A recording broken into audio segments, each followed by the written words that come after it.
Mas eu acho que o fato não é esse.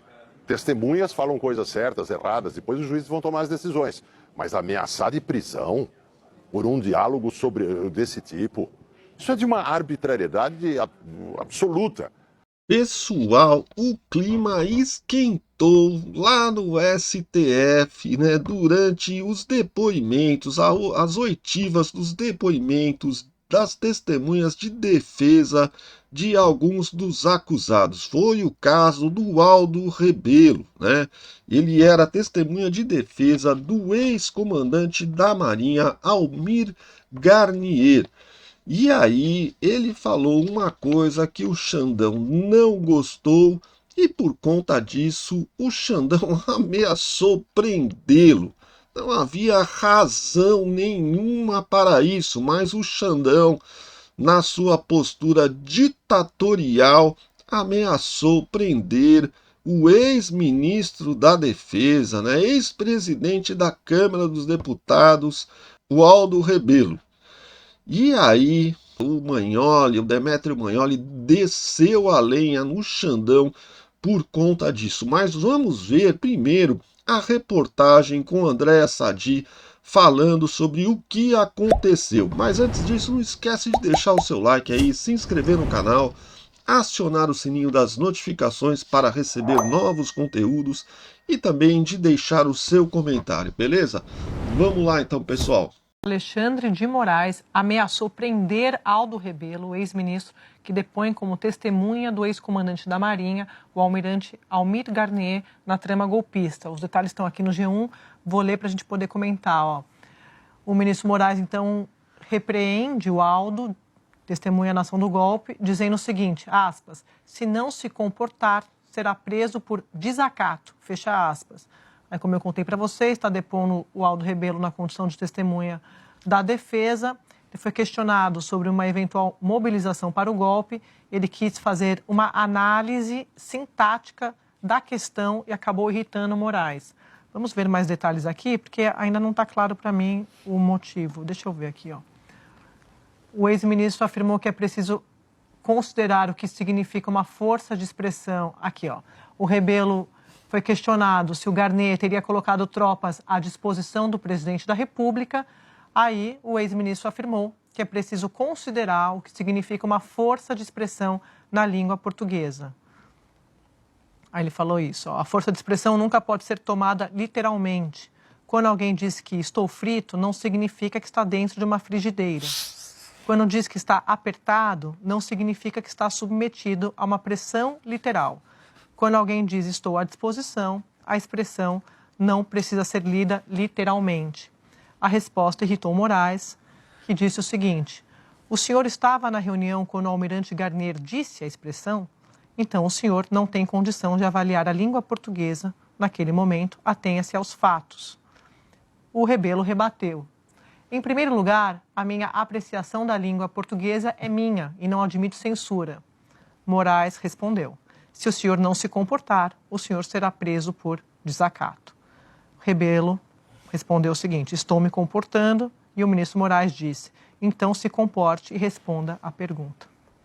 Pois é, pessoal, como vocês viram aí, né, na fala da Andréa Sadi, né, ficou bem evidente que não havia razão nenhuma para o Alexandre de Moraes ameaçar o Aldo Rebelo de prisão. Ele não disse nada que fosse assim agressivo, não deixou de se comportar, né, não teve nenhum mau comportamento, né? Então, apenas por não estar respondendo as coisas da forma com que o Alexandre de Moraes desejava, ele sofreu uma repreenda. E ao responder na mesma altura ao ministro ditador, ele foi ameaçado de prisão. E então vamos ver agora o comentário do Demétrio Magnoli, que desceu a lenha lá no ministro Alexandre de Moraes, né, o Xandonete, né, o imperador do Brasil, o Alexandre, né, o grande imperador do Brasil, aquele que a sua palavra é a lei, não importa a Constituição, não importa o que está escrito lá na lei, né, o que vale é a palavra do Xandão. Vamos ver o Demétrio Magnoli. Punham média a declaração do Rebelo, eu acho errada a declaração do Rebelo, eu acho, é a minha opinião. Mas eu acho que o fato não é esse. Testemunhas falam coisas certas, erradas, depois os juízes vão tomar as decisões. Mas ameaçar de prisão por um diálogo desse tipo, isso é de uma arbitrariedade absoluta. Ameaçar um ex-deputado, um ex-ministro, uma figura pública conhecida no Brasil, uma figura que sempre teve os melhores modos na vida pública brasileira. Eu sempre discordei bastante de Aldo Rebelo do ponto de vista político numa série de questões, mas sempre foi uma figura pública respeitosa e admirável. Essa resposta não tem nenhum tipo de ofensa, não traz nenhum tipo de agressão ao juiz.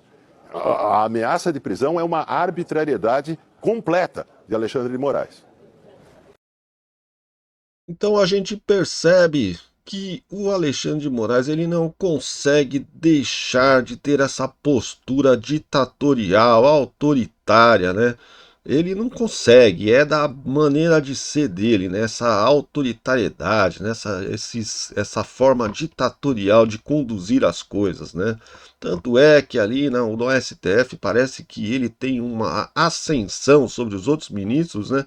Dá a impressão de que os outros ministros têm até medo dele, né? Ele exerce um certo poder psicológico ali sobre os outros, né? E então todos eles terminam cedendo ao Alexandre de Moraes. E aí, bom, como não poderia deixar de ser, né? O Aldo Rebelo foi às redes sociais e desceu a lenha aí no STF, né? Eu vou mostrar para vocês aqui uma fala do Aldo Rebelo descendo a lenha no STF. Vamos lá. Nós não temos mais Constituição no Brasil. Nós temos, na verdade, 11 constituições ambulantes. Uma hora, uma está em Brasília, outra está em Nova York, outra está em São Paulo.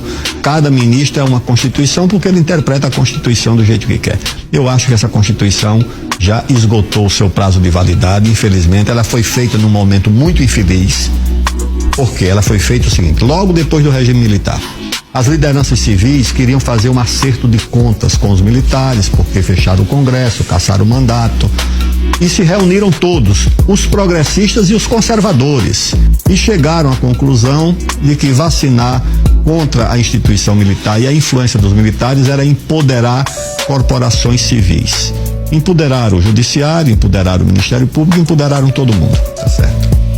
Depois o Supremo ganhou autonomia, desde a época do presidente Collor. A oposição ao governo era uma tríade formada por um representante do Ministério Público, um jornalista da Folha ou da Veja ou da Globo e um deputado da oposição. Era isso. Quando a oposição perdia uma votação dentro do Congresso, ela recorria ao Supremo contra a sua instituição, que era o Legislativo. E o Supremo foi, naturalmente, tomando gosto por arbitrar as disputas dentro do Legislativo. Chegou a tal ponto que o Supremo resolveu decidir quem o presidente ou a presidente deveria ou não escolher como ministro. Eu acho que isso gera uma insegurança jurídica completa para todo mundo, para os indivíduos, para as empresas, para o próprio Congresso. Alimenta o crocodilo e será devorado por último. Pois é, pessoal, como disse o Barroso, né? Agora o STF é uma instituição política e não mais judiciária, né? Eles estão tendo uma atuação política, né? E o grande representante de tudo isso é o senhor, né? O ministro Alexandre de Moraes, Vossa Excelência, o imperador Alexandre de Moraes, aquele que determina a lei do Brasil, né? Ele manda, né? Eu acho que ele manda até mais do que o Lula, né? Então ali nós estamos vivendo a ditadura Supremo PT, né? Onde quem manda é o Alexandre de Moraes e o Lula. E o resto todo mundo obedece. Os outros ministros do STF obedecem o Alexandre de Moraes. O único ministro que discorda de alguma coisa, de alguma forma, do Alexandre de Moraes é o Luiz Fux, né? Até os bolsonaristas lá que foram colocados pelo Bolsonaro têm cedido às vontades do Alexandre de Moraes, né? Então fica difícil, né? Não dá para ter justiça numa corte dessa. Infelizmente, né? Nós estamos vivendo aí uma corte política e não um tribunal de justiça, né? Mas é isso aí, pessoal. Vou ficando por aqui. Espero que vocês tenham gostado do vídeo aí. Se vocês gostaram, deixa o seu like, deixa o seu comentário, se inscreva no canal e acione o sininho das notificações para os próximos vídeos, beleza? Eu espero sinceramente encontrar com você no próximo vídeo. Um grande abraço e tudo de bom!